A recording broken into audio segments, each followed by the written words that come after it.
தங்க நகைகள் அடகு வைப்பதில் பல்வேறு கட்டுப்பாடுகளை விதித்திருக்கும் ரிசர்வ் வங்கி அறிவிப்பால் கடும் சிரமம் ஏற்பட்டிருப்பதாக பொதுமக்கள் குமுறி வருகின்றனர். தங்க நகை கடன் தொடர்பாக இந்திய ரிசர்வ் வங்கி பல்வேறு விதிமுறைகளை வெளியிட்டிருக்கிறது. தங்க நகைகளை அடகு வைக்கும் போது அதன் மொத்த மதிப்பில் 75% மட்டுமே நகைக்கடனாக வழங்கப்படும். தங்க நகைக்கடன் வாங்குபவர்கள் அந்த நகைக்கான முழு ஆதாரத்தையும் வழங்க வேண்டும்.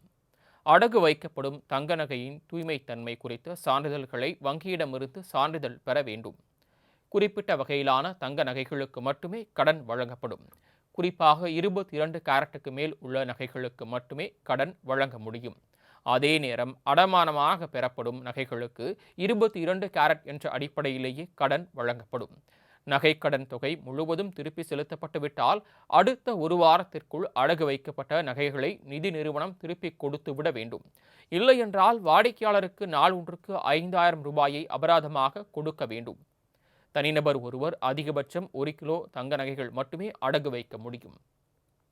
நகைக்கடன் வழங்குவதற்கான ஒப்பந்தத்தில் நகை உரிமையாளரின் முழு விவரங்களும் கட்டாயம் இடம்பெற்றிருக்க வேண்டும்.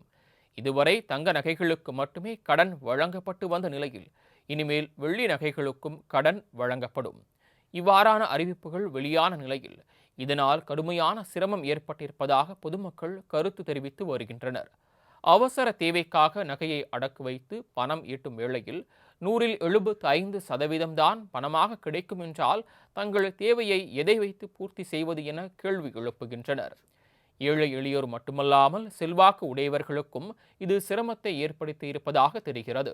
காரணம், தொழில் முன்னேற்றத்திற்காக தங்கத்தை அடகு வைக்கும் போது 1 கிலோ நகைகளை அடகு வைக்க முடியும் என்ற அறிவிப்பு வாடிக்கையாளர்களை அதிருப்திக்குள்ளாக்கி இருக்கிறது.